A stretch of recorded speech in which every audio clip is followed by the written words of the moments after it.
Okay, good afternoon, everyone. Let's get started. So first, just a reminder, our homework 2 will be due on tomorrow. So if you still have some problems or feel some problems are difficult, please take advantage of the office hours tomorrow. I think we will have like 3 or 5 hours tomorrow. So please seek for help and take advantage of those office hours. Okay, so let us continue with the maxsum algorithm. I want to wrap up the probabilistic inference in the probabilistic graphing models. So in the last lecture, we have finished the introduction about the sum product algorithm, right? So the goal is to compute the marginalization of any node in any variable node in your probabilistic graphing model, right? So this is a factor xa, and this maybe denote xg and x excluding xg, right? So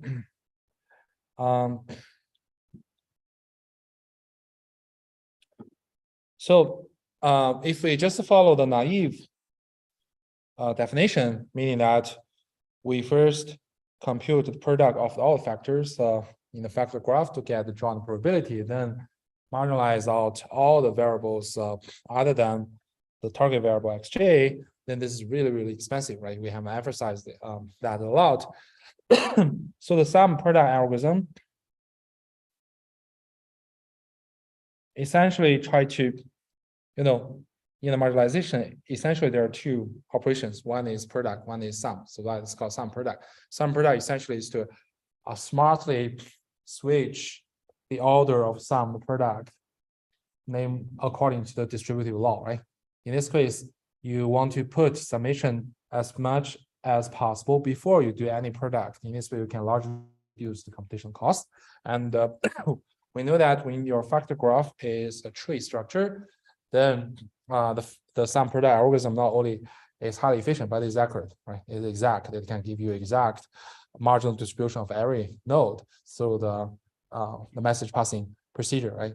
But even if your graphing model is not a tree, there might contain some loops.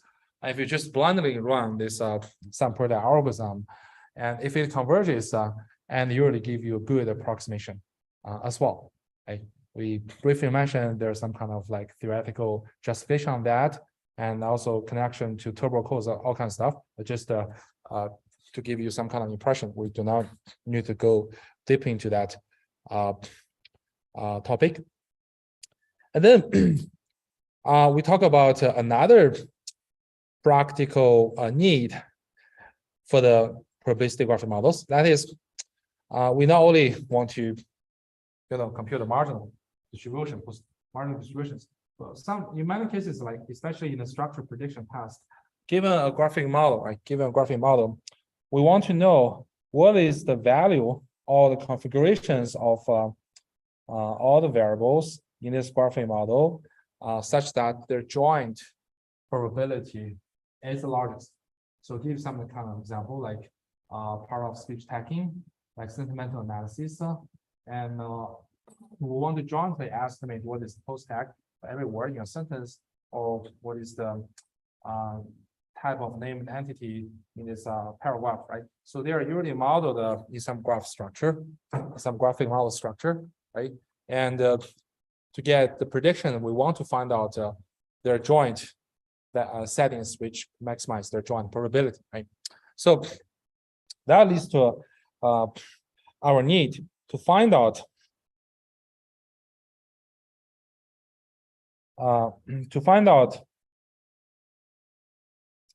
the joint maximum of the random variables in your probabilistic graph model, right? And I also mentioned that you cannot just maximize each marginal of the node to find out joint maximum. They're usually very, very different, right? We give this example, right? So we don't want to invent a new algorithm to do this. Right? So want to see if we can leverage a similar kind of procedure to find out the maximum, the Argmax of the random variables to maximize the joint probability. Right? So the good thing is that this is doable. Right? We talked about a chain structure graphing model, right? If we want to find out the maximum, the argmax of all the random variables, which maximize the joint probability over this chain graphing model, we find that we can still try to first do some maximization and then multiply with other potential functional factors, right? And then do the maximization and then do the then multiply with the other potential function and so on. So that gives us an observation that because you're doing maximization, you're essentially trying to maximize a product, maximize over all the random variables, your graphing model, right? You want to maximize the product of the factors, right? You want to maximize that. Right? So, and when you couple max and product, you find that it still satisfies distributed law. Right? So in our previous discussion, we talked about sum product. It basically says, okay, if your goal is to sum over all the random variables configurations, sum over the product of those factors, right? You're doing sum and product, right? You can apply distributed law. You can use the recursive procedure as described in sum product algorithm, right? And now you find that if you take a more general view, if you overload the sum operation or redefine the sum operation by maximization, and then keep the product operation, all the procedure still applies. Right? You can still, like, if a bunch of factors they are in one subtree and the other bunch of factors in another subtree, so your maximizations can be done in parallel. Right? So you can still do maximization first and then do the product. Like the distributed law is still here. Right? So that implies that whenever you want to invent a new algorithm, just leverage the whole algorithm procedures in some product. What we need to do is just overload this sum operation, right? You can use C++ or Python, whatever modern programming language. You can define your own your new version of sum operator, which is essentially to doing the maximization. Then that's it. Right? Any questions so far? Yeah. And then to further enhance the stability, we don't want to multiply all things together, because you multiply many small values like between 0 and 1. If it's too many, it might get under flow issue. So in practice, we often want to maximize the log joint probability. Right? So that means we can view our maximization problem as maximizing the summation of the log factors in your probabilistic graphing model. Right? And then the problem becomes the max sum. Right? You want to first sum over the log factors across the whole graphing model for factor graph, and then do the maximization over all possible configurations or combinations of the random variable values. And then if we look at the combination or the coupling of max and sum operation, the good thing is that this also satisfies the distributed law. Right? So that means if we want to get a further, more numerically stable algorithm for this, right, we should apply the max sum procedure And then based upon our original sum product algorithm, what you need to do is just reload or overload the sum operation with a new version. You can implement with maximization, right? And you overload another operator product by implementing the sum. Then that's it. Then you just call your previous implementation of sum product algorithm. You can efficiently compute the maximum of log join probability. Does it make sense? Right. This is how I implemented the general graphic model inference maybe 15 years ago. I implemented an algorithm with C++, but of course I implemented the more general algorithm called junction tree. I use some heuristics to convert the factor graph into a tree structure, and then follow kind of exactly the same procedure we discussed in the sum product algorithm, and then to enable maximization of the log join probability. I just add two more functions to overload the sum operation and product operation, and that's it. So if you're interested, you can search for my package. It's called CRF++ in the SourceForge. How many of you have heard SourceForge? Oh, nice. I thought there was some kind of antique stuff, right? Right now, everybody is in GitHub, right?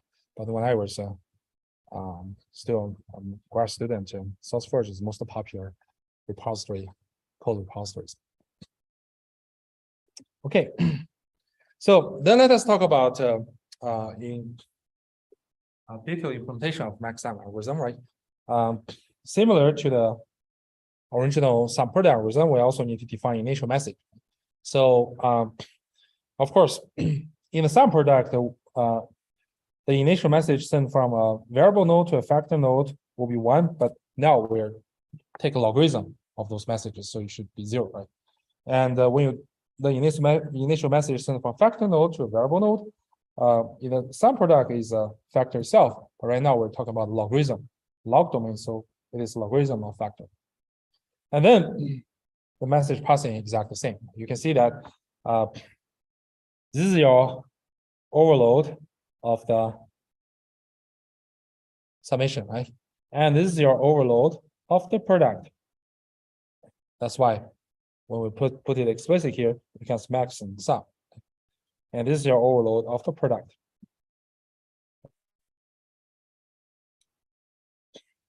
And once you compute all the messages, right, from the same protocol, from leaf to root, and from root to leaf, you can compute the argmax of any variable node, which leads to the max join probability by first aggregating the incoming messages, right? Remember here, right?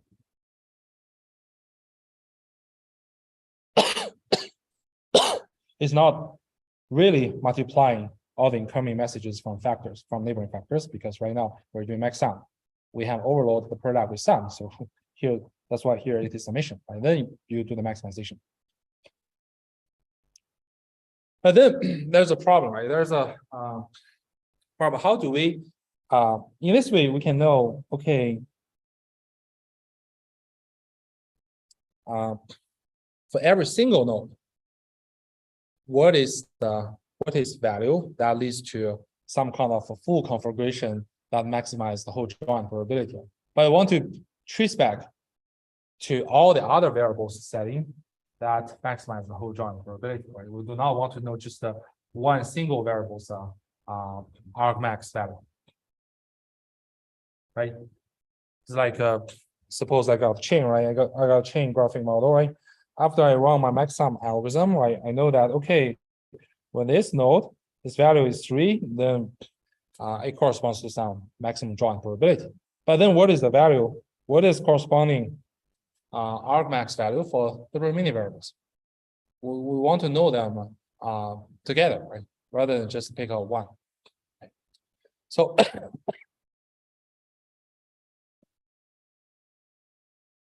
so now I want to ask, what additional component should you include in your maxsum implementation to allow you to trace back to all the other variables argmax configuration?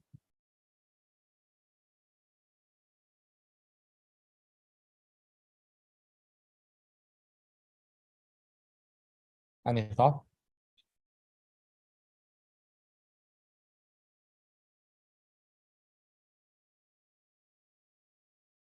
If we just do the plain message passing maxsum with the maxsum operations, right? We can collect all the messages, and then eventually we can only compute what is maximum log join probability, right? Right now we need the corresponding values of those random variables now that maximize this log join, that gives this maximum log join probability. How can we do this? There. Exactly. That's it. Right. So how to find the global configuration Xmax that gives the maximum probability, right?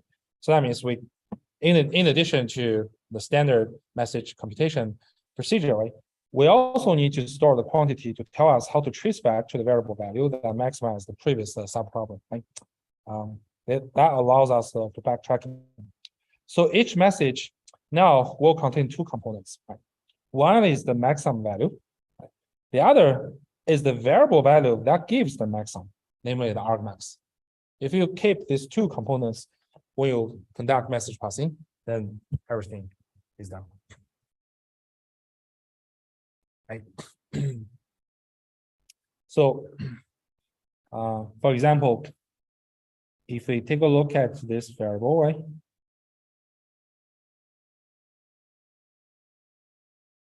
Maybe this guy connect to this guy connect to this guy connect to this, and so on. Right? So once you got all the message sent from, let me use another color. Sent from the neighboring factor to this right circled random variable, right?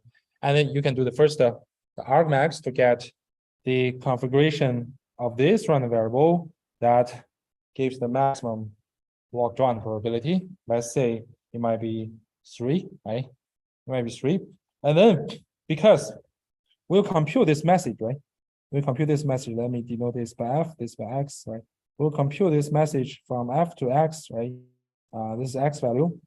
It contains not only what is the maxsum, but also what's the setting, right? What's the setting of the other children nodes that connects to F, which gives the maximum value by X. Then when you take X equals to 3, you might know that you then know, okay, what is the corresponding children nodes of F who gives this maximum value when X equals to 3.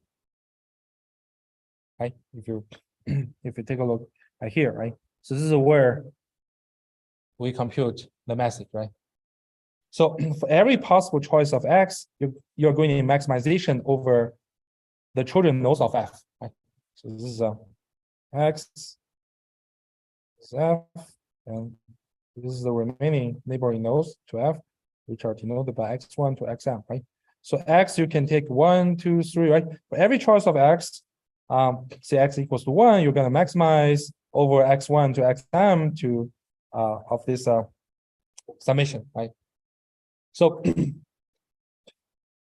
we compute the message, we not only store this maximization value, but also store whose values of X1 to Xm give that maximized value, right? So for example, if X equals to 3, we know that when X1 takes 1, blah, blah, blah, Xm to take to 2, which gives this maximum value.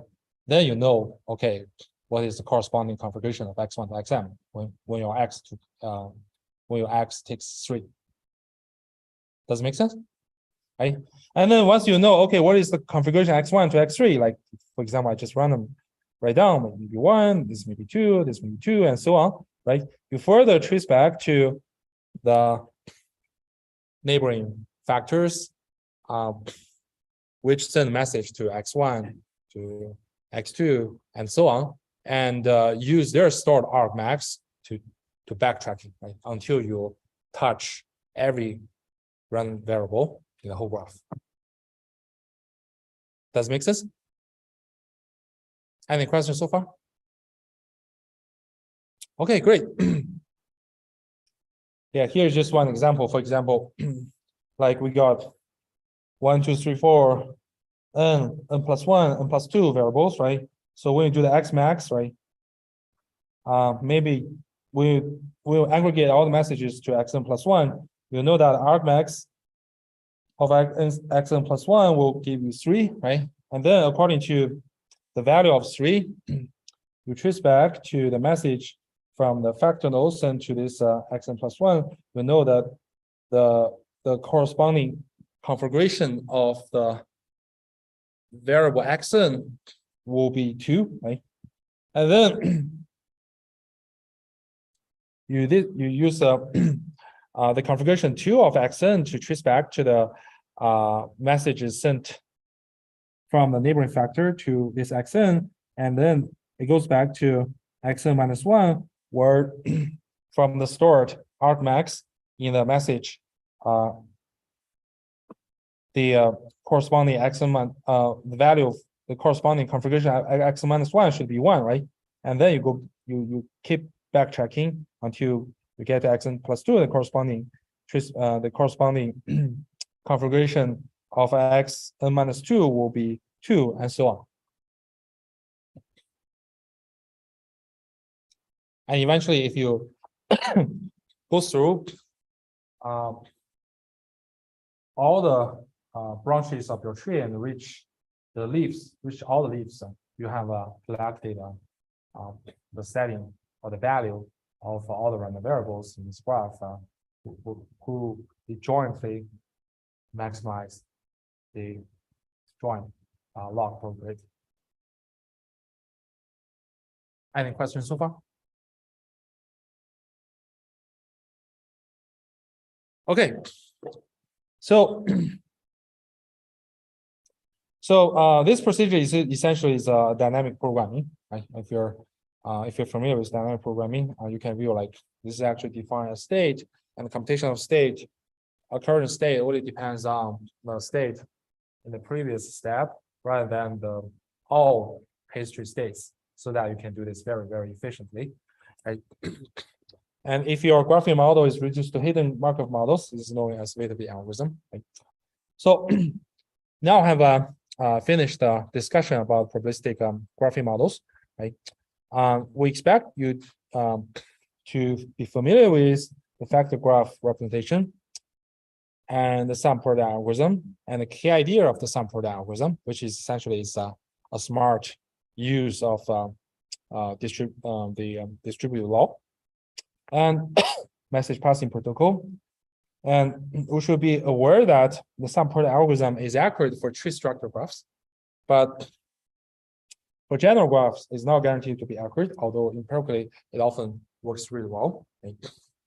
And if you just blindly apply sum product algorithm over the arbitrary graph, this is called a loopy belief propagation.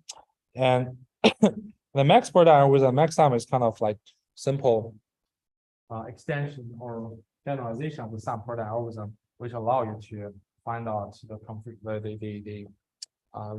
values of random variables which maximize the joint probability. This is practically very useful, although it's just a simple extension of the sum product we have discussed. Right? And finally, we expect you will be able to implement those algorithms. Okay. Any questions so far? Okay, great. So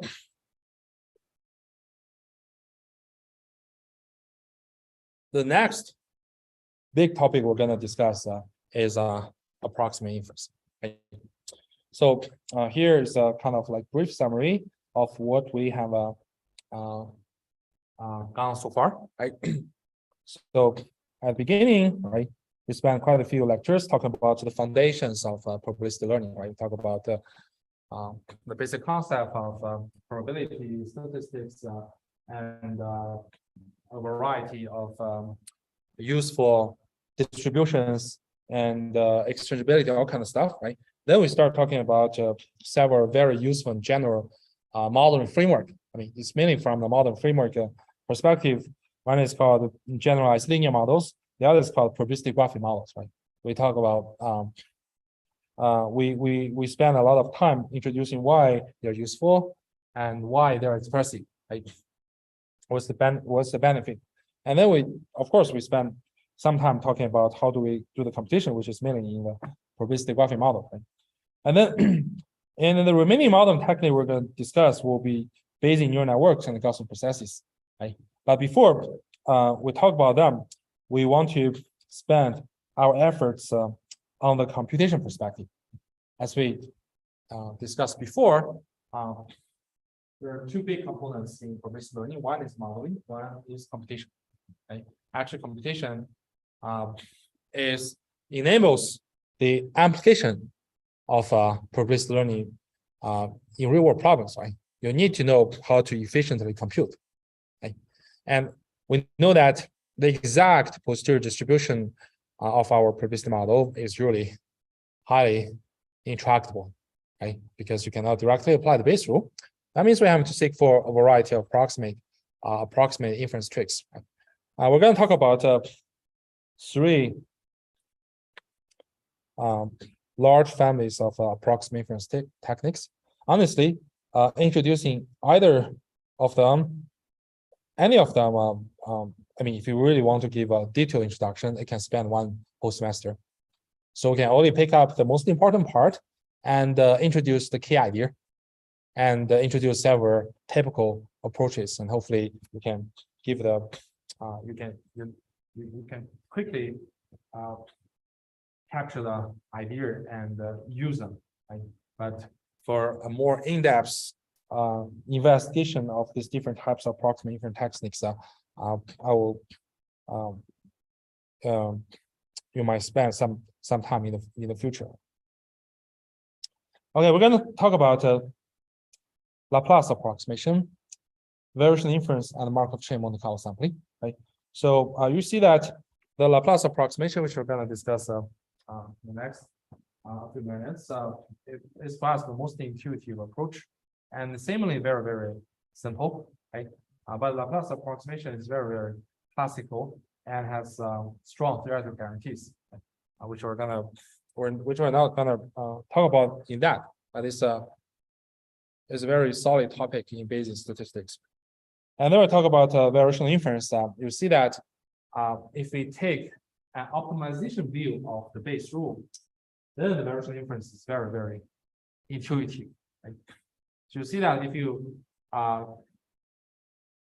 convert the Bayes rule into an optimization problem, if you don't put any constraint of your posterior distribution, then the optimal distribution will be the true posterior distribution. However, to trade off to the computation cost, people usually restrict the space of the distribution you want to compute. We'll put restriction on that. Then this is called a variational inference. Okay. So we're gonna get into that topic later, right? And finally, we'll talk about Markov chain Monte Carlo sampling. This is actually this type of method, I believe, it was invented earlier than machine. In other words, machine learning is taking advantage of this MCMC technique. So it is very smart idea, right? So it's jump out of the Bayes rule framework, right? It creates a Markov chain and to simulate the generation of posterior samples. And then the key to the success of this simulation is the design of the Markov chain. And we'll talk about what kind of chain is viewed as the efficient way, efficient enough to generate those samples.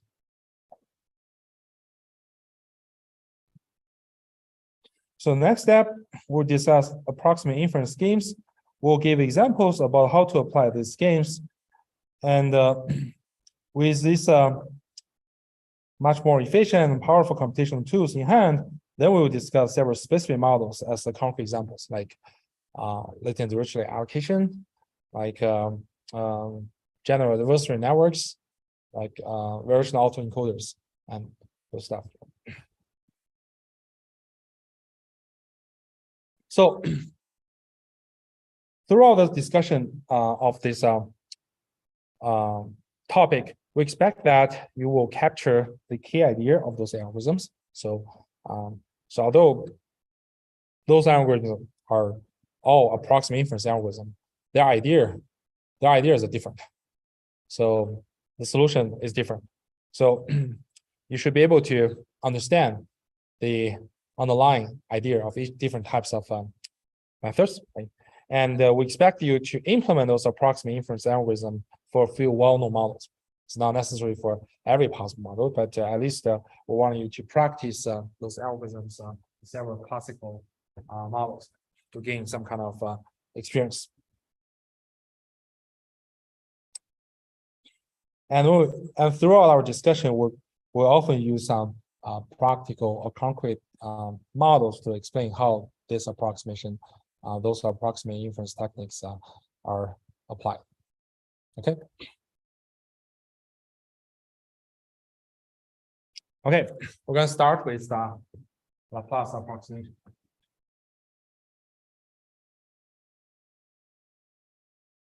So we'll first introduce the general framework of the Laplace approximation. Then we'll use the Bayesian logistic regression as the example to showcase how do we conduct this approximation.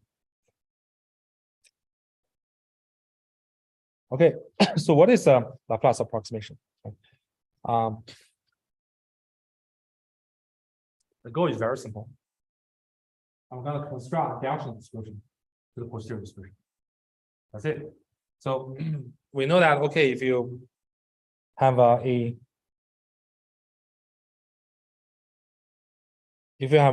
random variable theta, right, you have a prior, you have a likelihood, and according to the Bayes rule,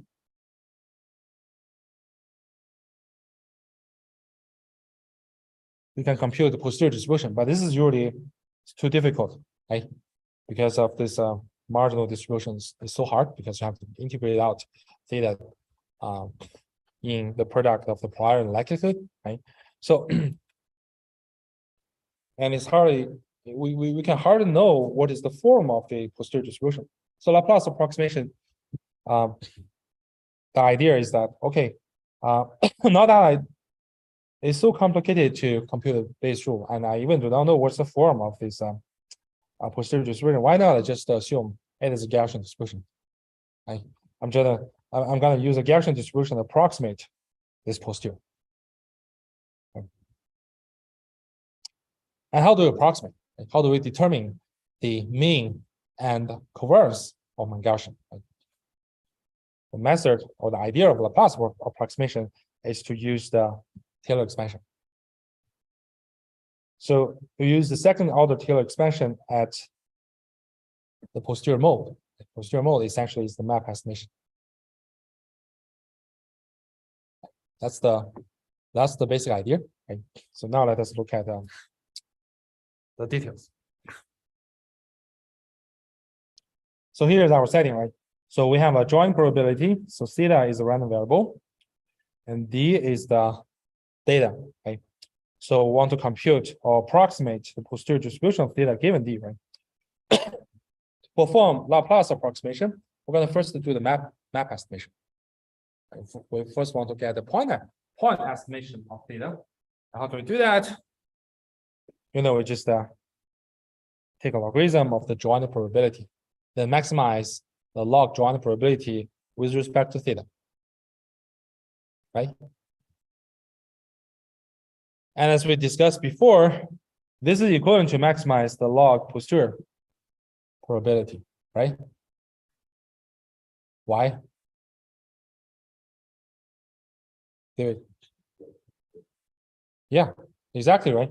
So remember, this guy is the joint probability divided by the model evidence, right? The data, the marginal distribution of the data, right? But the marginal distributed data is constant to the random variable theta. So if you take a logarithm, right, it is equivalent to a logarithm of the log joint probability plus some constant, right? So maximization, the constant doesn't have any influence on the maximization. So maximizing the log joint probability is equivalent to maximizing the log posterior. Right?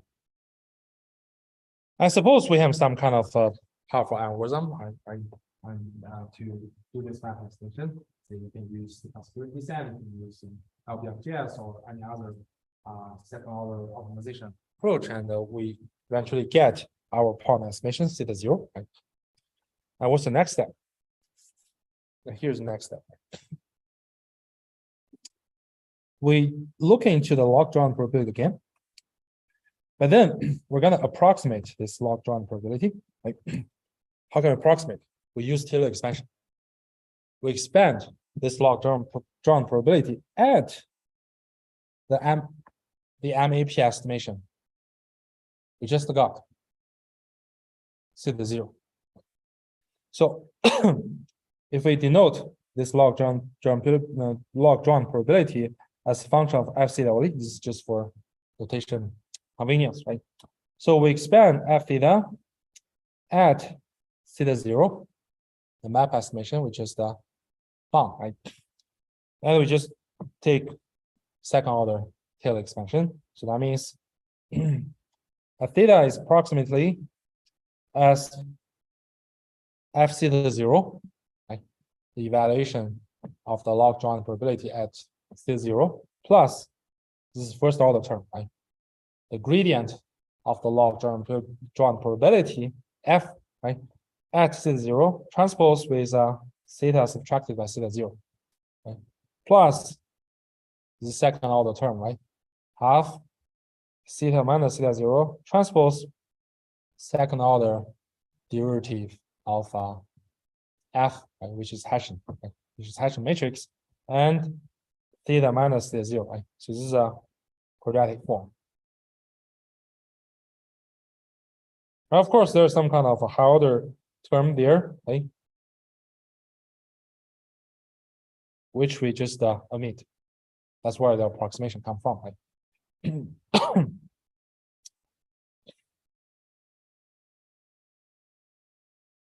Does it make sense? Right. So because we expand f theta at theta 0, remember, theta 0 is obtained by maximizing f theta, right? So that means the gradient of f at theta 0 is simply 0.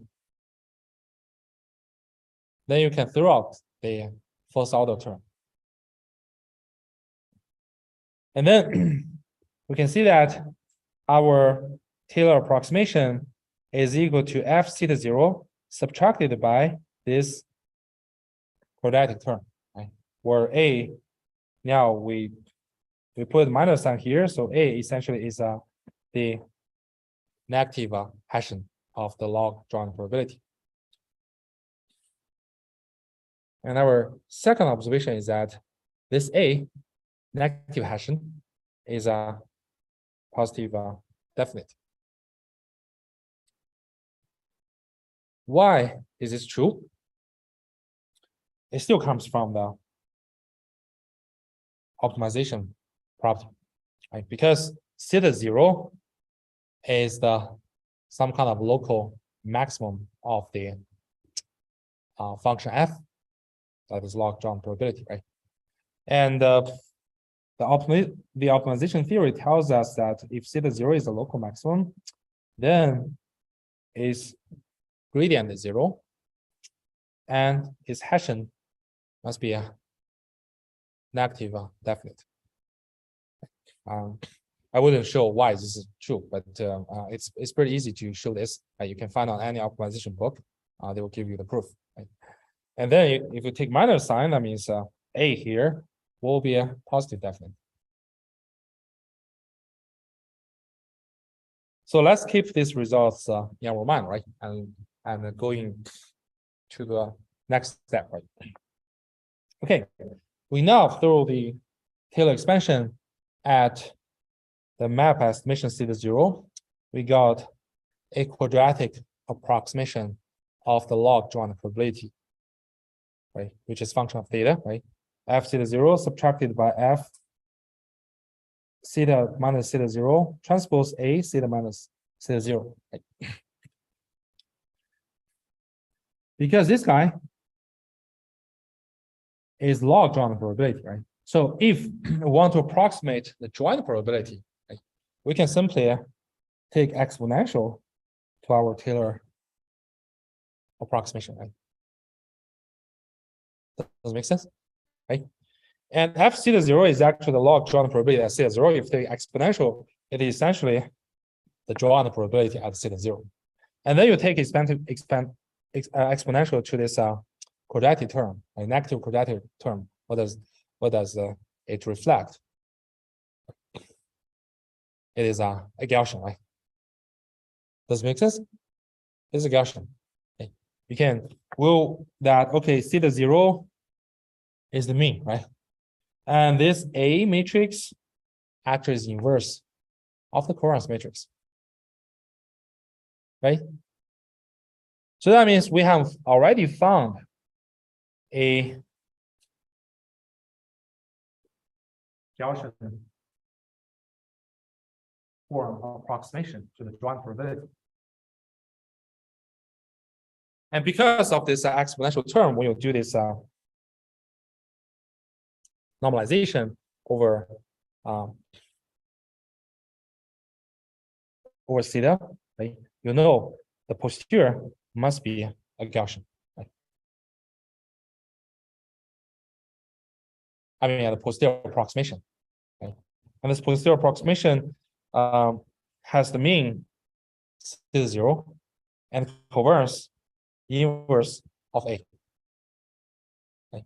So now we can see why we need to ensure that A is a positive definite, because we take the inverse of A.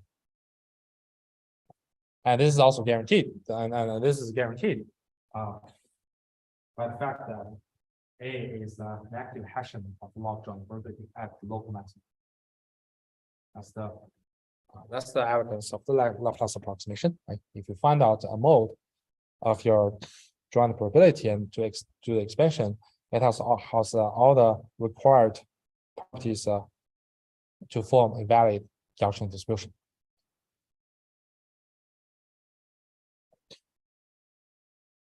Any questions so far? That is the Laplace approximation.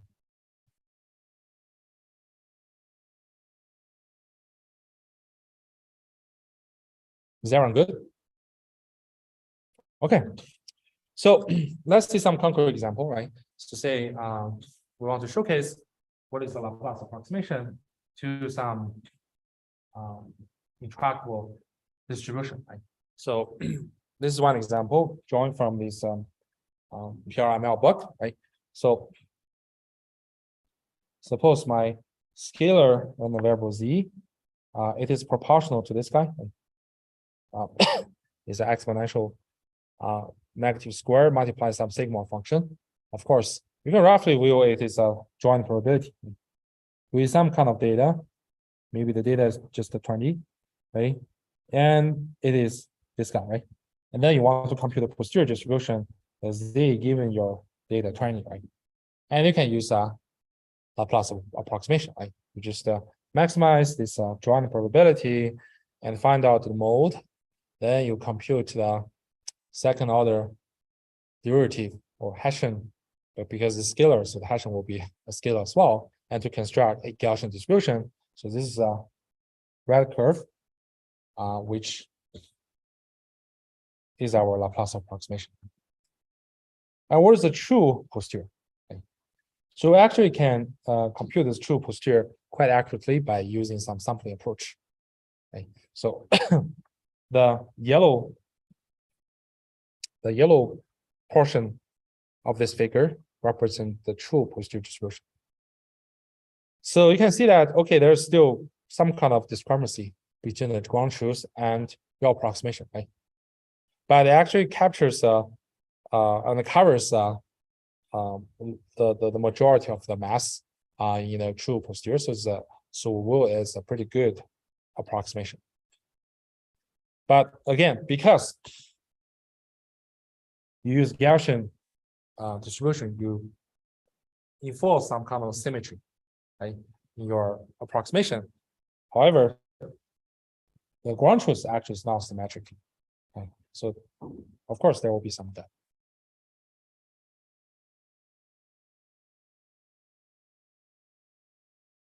Okay, next we're gonna talk about how do we conduct approximation to Bayesian distribution. Right?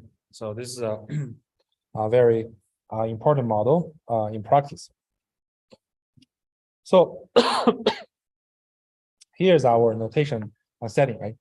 So suppose we got a data set, right? Pairs of the feature vector phi n and binary label Tn, where Tn is either 0 or 1, right? Which represent class 1 and class 2, right? And phi n is the feature vector. You can view it as original feature vector or feature vector after some kind of feature mapping or transformation. It doesn't matter. Right? And then we assign a Gaussian prior over the weights. Okay? So assume the weight vector has a Gaussian distribution where the mean M0 is M0 and covariance is S0. Okay? Then given the weight vector, the likelihood of the data, so T, the Bode T includes all the training labels. So it is a product of the Bernoulli likelihood, where for each example n, the Bernoulli likelihood is yn to the power of Tn, the label, 1 minus yn to the power of 1 minus Tn, and yn here is the probability of the logistic regression, right? Which essentially is a sigmoid function of the inner product between the wave vector and feature vector. Does it make sense? Right, this is just a review of the Bayesian logistic regression we previously discussed. And then we know that the posterior distribution of the weight vector, given the data T, is proportional to the prior P of W multiplying with the likelihood P of T given W. And it's fairly straightforward to see that you won't be able to normalize this joint probability because you got this sigmoid function, right? Multiply with Gaussian. It's there's no closed form that give you the normalizer, right? So you won't be able to compute the exact posterior distribution. So for some approximation, we're going to use a Laplace approximation. To do the Laplace approximation, we're going to first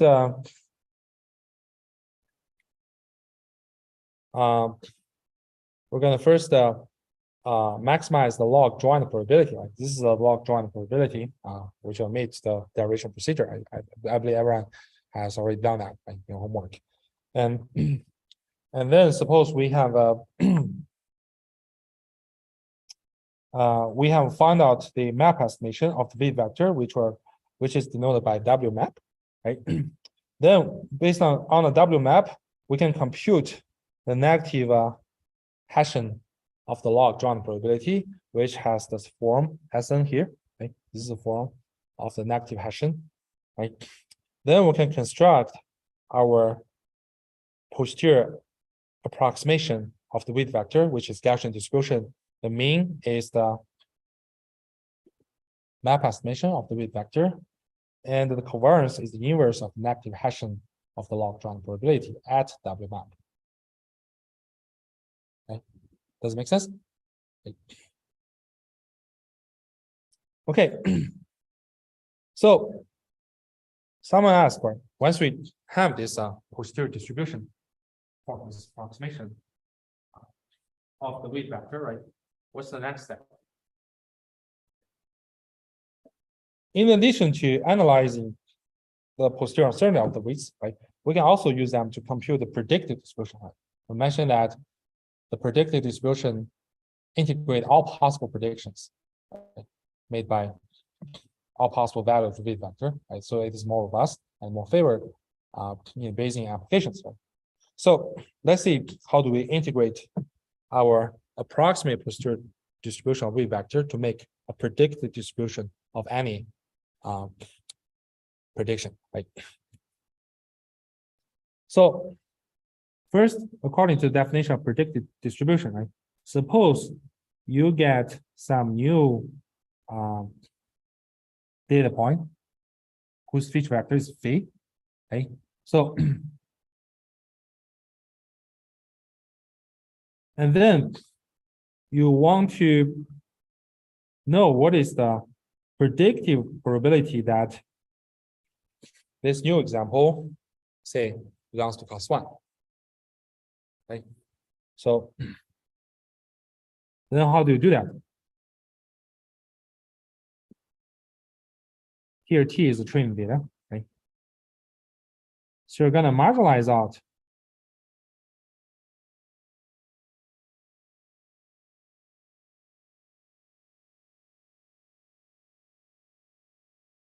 this is W given T dW, right?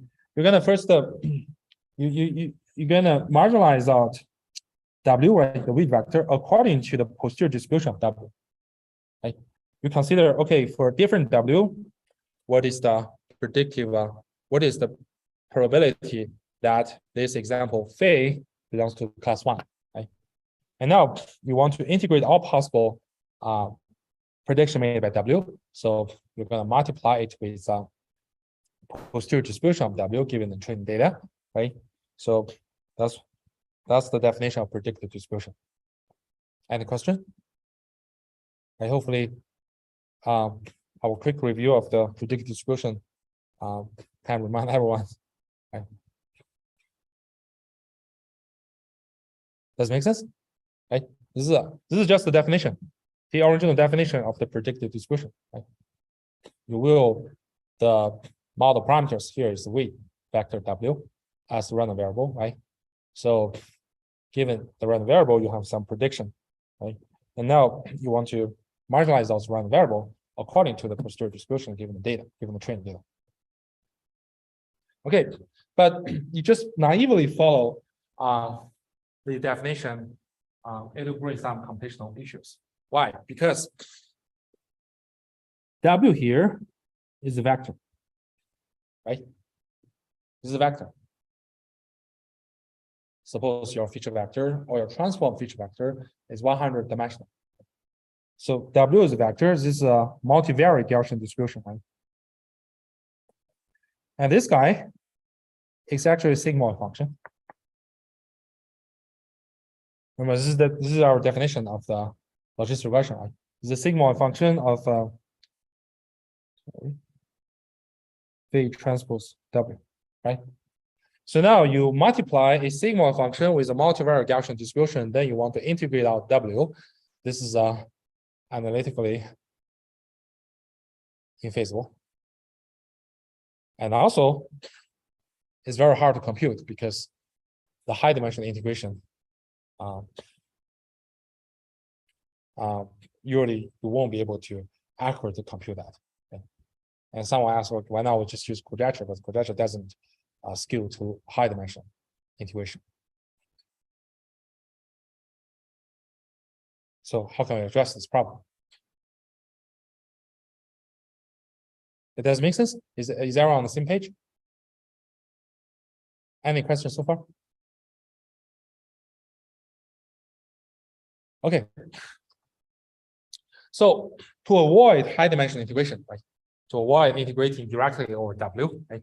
So our strategy is that, okay, why not we just introduce an intermediate variable, which is the inner product between the feature vector phi and the weight vector W. Because your prediction probability, P of C1 given W, can be also viewed as a function of A, right? P of C1 given W can also be viewed as function of A. I'm not using F, we just use A. Previously, we will it as function of W, then you integrate out W, which is bothersome, right? Which is troublesome. And now if we just will it as a function of A, and now A will be just a scalar. Right? And then what we need to do is that, okay, I'm gonna compute the posterior distribution of A, right, given the data. Right? If we know that, then our predicted distribution can be written as the integration of this G function of A with the posterior distribution of A given the data T, right? And now our integration variable is just a scalar A. Then it's much easier to address. We can use quadrature. Right? We can just use some like Gaussian harmonic quadrature or whatever other quadrature methods. And it's much more accurate and it's much more efficient. Then the remaining question is that what is the posterior distribution of A? What's that?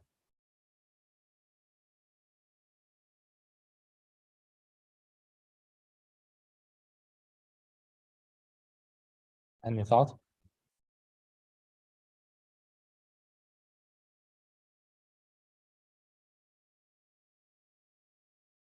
So A is just a linear transformation of W, right?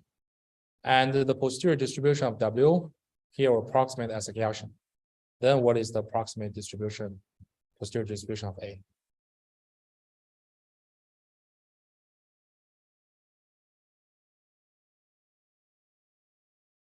Any thought?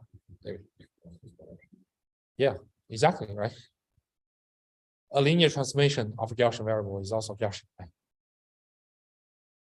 So here we got distribution of W, but here is the posterior distribution W. We approximate as a Gaussian, which is from a Laplace approximation, right? Which is this Gaussian, right? So now, if you want to compute what's the distribution after doing some kind of simple transformation, it's still be a Gaussian, right? And this is a transform distribution, right? So the posterior mean of A is W map transpose with phi, and the covariance is phi transpose as n inverse phi. Okay? Actually, in general, like if you got any like variable X is a Gaussian distribution, right? Say mu and sigma, right? Then what is the distribution of AX? Is also a Gaussian, right? And the mean will be A times mu. The covariance will be A sigma inverse, right? So this is a known result. You just apply that. And the good thing is that because A is an inner product between phi and W is a scalar, so after you computing the mean and the covariance here, they become a scalar as well. Right. So now you got a scalar Gaussian approximation of posterior A. You got your prediction of the label is the sigmoid function of the scalar A as well. You do the marginalization over A. You just do the one-dimensional integration, use numerical production, and that's it. Okay, David.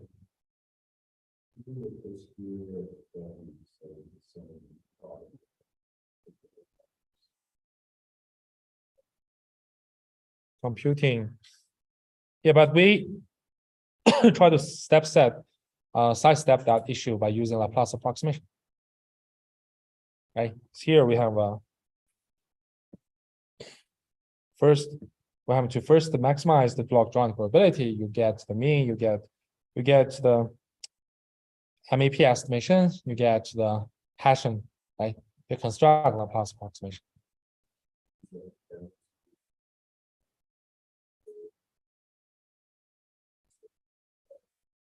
You mean this one? If that depends which function you're gonna integrate with, right? If this guy is a Gaussian, which is the case for logistic regression, then the best quadrature is Gauss-Harmonic quadrature. If it's non-Gaussian, but it's still indefinite integration, meaning that you integrate from minus infinity to positive infinity, you might try to divide this guy by some normal distribution, multiply this guy by some normal distribution to the Gauss-Harmonic quadrature. If they are doing finite integral like -1 to 1, then the most common is it's Gauss-Lagrange quadrature. Right? There are a lot of like quadrature rules that you can choose.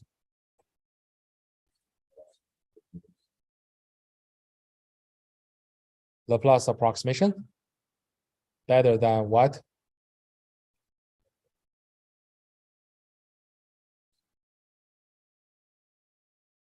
Oh, you mean you want to use quadrature to address to compute the base rule?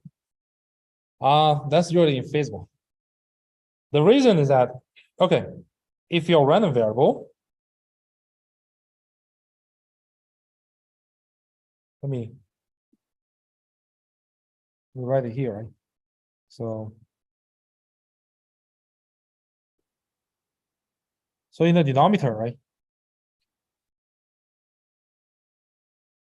You have to perform this integration. You integrate of theta, you get marginal distribution of theta, right? So if theta is just a scalar variable, you can of course use quadrature. It's pretty accurate. You don't need to do any approximation. I mean, any other type of approximation.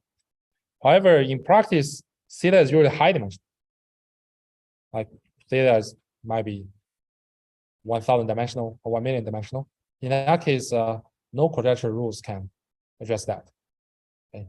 Because if you have taken numerical approximation course, most of the quadratures are based on one-dimensional 1D functions.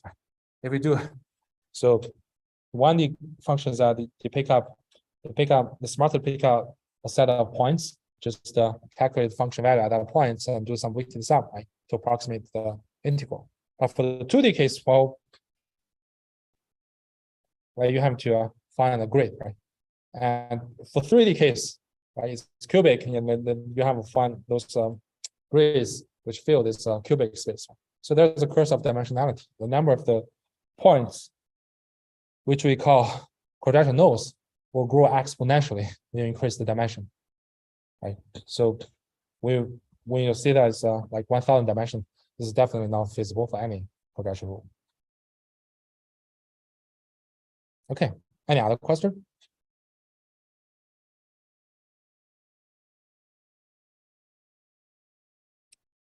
Then we finished the discussion about Laplace approximation, right? but just want to add a point. So looks like the Laplace approximation is really intuitive and straightforward, but it's kind of like a very well studied topic, especially your Gaussian approximation. There's many theory justifications about the quality of Laplace approximation. It turns out that if your data, you find many data points, the Laplace approximations can be very accurate. The reasons that under the central limit theory, or Bayesian version of central limit theory, we have a large number of data points. The posterior distribution will always get closer and closer to some Gaussian distribution. And in that case, if you use Laplace approximation, it can match very well.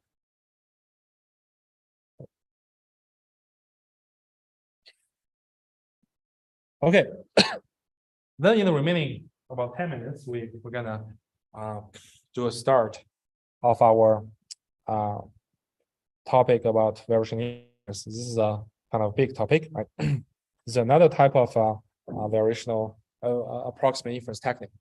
So we're going to start with a certain type of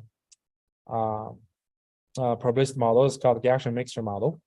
You can view it as a probabilistic version of K-means algorithm. So how many of you have heard K-means? Okay, so basically K-means is maybe the most popular, most commonly used clustering algorithm. You want to find out clusters from data. You always first want to try with K-means, right? So, but however, if you want a certain quantification, you want some probabilistic meanings of the clusters, then you can choose the probabilistic version. It's called Gaussian mixture model. So we'll talk about how to effectively estimate the posterior distribution, also the parameters in Gaussian mixture model, which we call the EM algorithm, expectation maximization algorithm. And motivated by the expectation maximization algorithm, we'll talk about the global variational inference framework. We'll introduce the term called variational evidence lower bound and mean field variational inference. Sorry. Then we'll talk about the so-called local variational inference. The idea is that for some terms in the drawing probability, they might be too difficult. So we want to simplify that term. So we introduce some approximation to that term. And commonly, a popular trick to construct approximation to use a so-called convex conjugate. If you can represent some form of some transformation of the term in in your drawing probability as some convex function, then you can apply convex conjugate to find out a linear form, and then you substitute for the original form into the drawing probability, then do the inference. So this is called a local variational inference. And then to tighten the variational lower bound, you often have to optimize the additional parameter used to construct this conjugate. And we'll come to the details later. And then we'll use logistic regression again as the example to show how this works. And then we'll introduce the variational EM algorithm. Finally, we'll combine the probabilistic graphic model representation with the variational inference framework to discuss the so-called variational message passing algorithm. Okay, so let us first talk about the Gaussian mixture model. So Gaussian mixture model is a probabilistic version of the K-means clustering. So what is clustering? Right? What is clustering problem? It's an unsupervised learning problem. Suppose you are given a set of data points and also a class number K. How do you group the data points into the K clusters, like to best review their structure? That's the problem of the cluster. And this is a fundamental data mining and pattern recognition task. So you always want to find out groups of the products or group of customers, and so on. Here, just one concrete example of the application of clustering, like say the image. Right? So if you set different number of clusters and then run K-means, right, you actually get different clusters, but get different meaning. Get clusters of different meanings. Like if you have K equals to 2, you can see that it actually separates the foreground and background of the image, right? For K equals to 3, then you can separate. They can find out additional semantic regions like face, right? Face and but here it still kind of confound hairs and background, right? And then you can increase the number of clusters and see how the meaning of more clusters reflect, right? And then how do we use probabilistic modeling to formulate the clustering problem? Right? So here is the classical Gaussian mixture model. So we again assume our data contains n feature vectors, x1 to xn, and we have given us a cluster number K, right? So we model the clustering as the probabilistic generative procedure. Specifically, for each data point n, we're going to first sample a cluster membership. Right?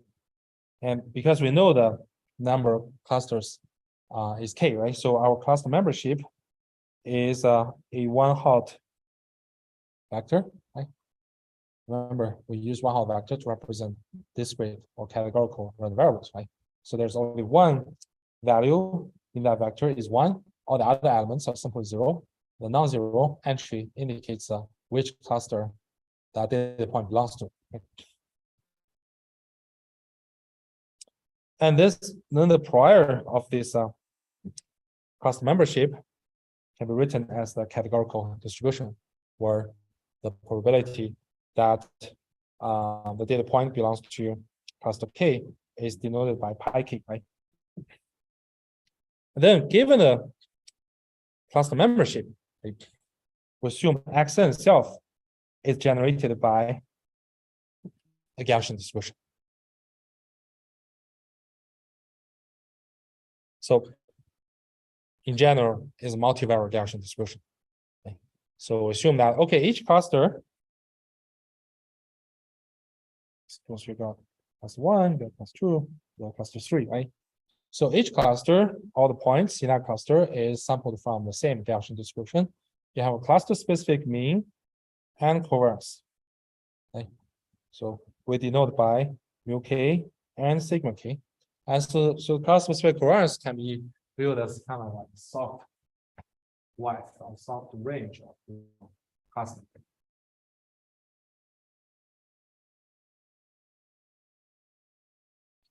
Then our likelihood of Xn given Zn can be written this way, right? So it's a product of the Gaussian distribution of Xn given the cluster specific mean and covariance to the power of Znk, right? Remember, Znk is either 1 or 0. Only that means Xn is sampled by the Gaussian distribution which associate to the to its own cluster. That is the Znk who is 1. Any questions so far? Okay. This is a probabilistic modeling of the cluster. So here is the graphic model representation. Okay. So we got n data points, right? So we have some hyperparameters. That is the prior probabilities of any data point belongs to each cluster, right? Which we denote by pi. Right? And we have the cluster specific mean and cluster specific covariance matrices, right? Which are denoted by mu and sigma, right? Then every data point, right? The generation of data point Xn, right? Every data point Xn is that we're going to first sample is cluster membership Zn according to a categorical distribution determined by pi. And then given Zn, we're going to sample Xn according to its corresponding cluster specific Gaussian.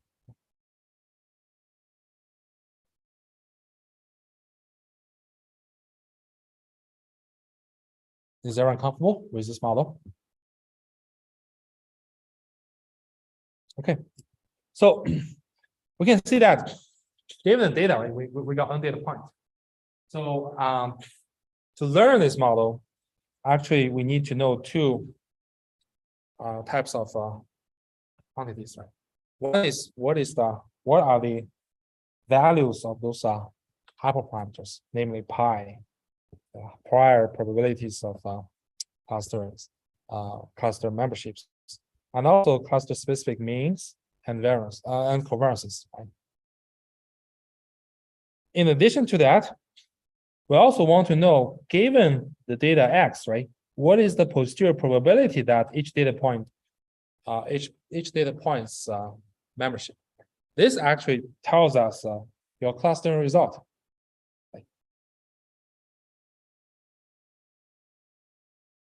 Which cluster data point 1 belongs to, which cluster data point 2 belongs to, and so on. So now our probabilistic graph model, right? This is called Gaussian mixture model, right? So now then the goal of learning our Gaussian mixture model is to jointly estimate the parameters pi, mu, sigma, and the posterior distribution of cluster assignments or cluster memberships given the data X.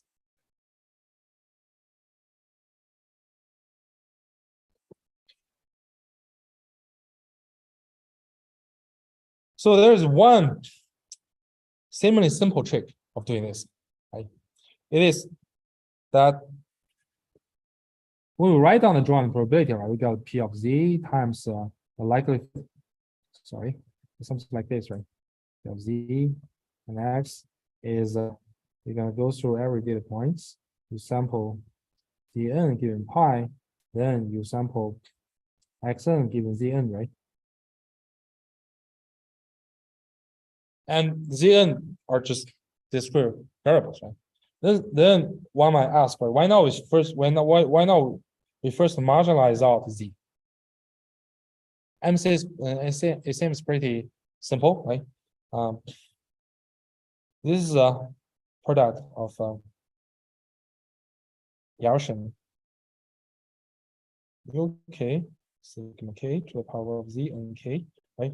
And if you just marginalize out Zn, it will give you the marginal distribution of each data point, which is just a mixture of Gaussian.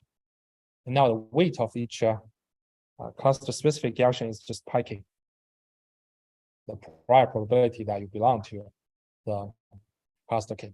You can verify this by yourself. But it's a straightforward. And then we can just maximize the log marginal distribution over all the data points. I mean, it's you maximize this guy, right? And remember, inside each log is the marginal probability of every data point Xn, which is mixture Gaussian. So you maximize the summation of logarithm of mixture Gaussian for every data point. And then you of course you need to ensure that those pi k's are between 0 and 1, their summation is 1 to ensure they correspond to correct a value in the categorical distribution. Does it make sense? Okay. Is everyone good about this idea? Okay. So this seems simpler, right? And it seems then the problem the remaining problem is simply is optimization, right? You can find out any like LBFGS or gradient descent type of approaches of doing that, right? But and then once you have estimate the parameters of pi k and sigma k, mu k, and then you can compute the posterior distribution, which is in this form. And the computation of this posterior distribution is also relatively straightforward. I'll leave it as an exercise for you.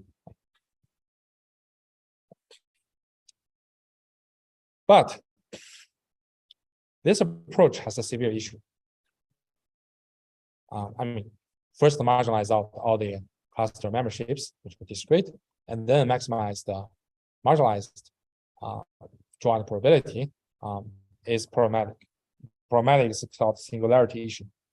That is, if your data point, if your training data contains outliers, right, then this whole procedure will tend to create a cluster only for this outlier, and the whole cluster is collapsed into that point. So we'll discuss about why and how we address this problem in the next lecture. Okay, let's stop here today.